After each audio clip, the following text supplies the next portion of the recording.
Le mercato n'a débuté que depuis 6 jours et l'AS Saint-Etienne a déjà fait signer 3 joueurs. Et ce n'est pas fini, la Ligue 1 qui s'arrache Hugo Lloris ou encore le top 10 des joueurs les plus chers au monde. On en parle tout de suite dans le journal de Made in Foot.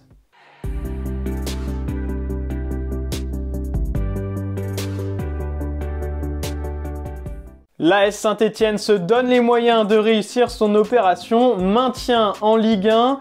Hier soir, le club stéphanois a officialisé les arrivées de Paul Bernardoni et Sada Thioub en provenance d'Angers. 2 arrivées qui s'ajoutent à celles de Bakary Sakho fin décembre. 3 recrues déjà donc, et sans compter Joris Gnagnon arrivé en novembre, mais qui n'a pas encore joué avec l'ASSE. Les dirigeants des Verts ont donc décidé d'offrir des renforts à Pascal Duprat pour qu'il aille au bout de sa mission, même si, à l'exception de Paul Bernardoni, les joueurs recrutés jusqu'ici sont à relancer et n'ont plus joué depuis plusieurs mois.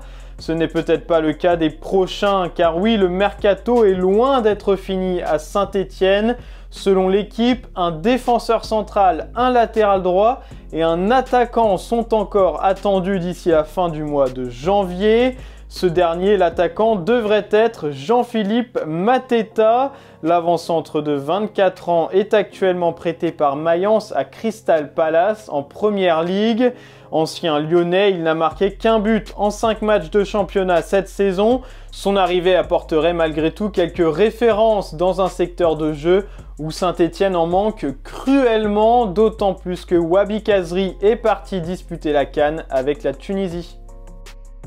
Et si Hugo Lloris revenait en Ligue 1 10 ans après son départ de Lyon, le capitaine de l'équipe de France arrive en fin de contrat l'été prochain avec Tottenham. Et même si son entraîneur Antonio Conte a récemment fait part de sa volonté de le prolonger, le gardien de 35 ans est désormais libre de s'engager où il le souhaite. Et 2 clubs ambitieux de Ligue 1 n'ont pas manqué de le remarquer. L'OGC Nice et le Stade Rennais sont les 2 clubs intéressés par sa signature. Il faudra pour cela absorber son énorme salaire de 500 000 € bruts par mois. Et le joueur le plus cher du monde est Vinicius, l'attaquant du Real Madrid. L'Observatoire du football CIES a dévoilé son classement des joueurs avec la plus forte valeur marchande dans les 5 grands championnats européens.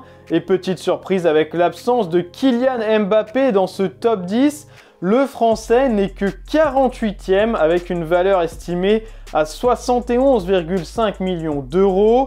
Ce qui s'explique évidemment par la fin de son contrat l'été prochain.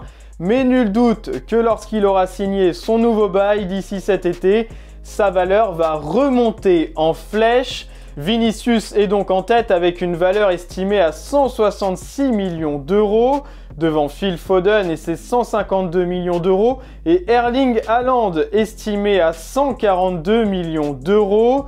La suite du classement est plus surprenante avec de jeunes promesses du foot mondial, mais qui n'ont pas de grosses références sur la scène européenne comme Mason Greenwood, Florian Wirtz ou Jude Bellingham. En Ligue 1, le joueur le plus cher est Achraf Hakimi, le latéral du PSG est estimé à 108 millions d'euros. Sur le podium des Français les plus chers d'Europe, pas de Kylian Mbappé donc, ni de Karim Benzema, ni d'Antoine Griezmann, le premier, et Dayot Upamecano, le défenseur du Bayern Munich, dont la valeur avoisine les 95 millions d'euros, devant Moussa Diaby et Jules Koundé. Tout ceci ne reste que des estimations et le marché des transferts échappe souvent à toute logique. Enfin, on termine avec les officialisations de transferts durant ces dernières 24 heures. Jordan Amavi a été prêté à l'OGC Nice par l'OM. Le latéral gauche qui n'entrait pas dans les plans de Jorge Sampaoli remplace Hassan Kamara parti à Watford. L'option d'achat serait de 5 millions d'euros. Le FC Metz a annoncé le retour en Ligue 1 de Jean-Armel Canabic. L'ancien défenseur de Rennes et Toulouse, il a signé jusqu'à la fin de la saison. Du côté du FC Nantes, le jeune gardien Charlie Jeanne a été libéré de son contrat pour rejoindre Bourg-en-Bresse en National. En Ligue 2, le TFC a officialisé la signature de Junior Flemings, international jamaïcain. Il évoluait en D2 américaine. Et voilà, c'est tout pour aujourd'hui. Merci de nous avoir suivis. N'oubliez pas de vous abonner à notre chaîne YouTube et de liker cette vidéo. Et on se retrouve bientôt pour un nouveau journal de Made in Foot.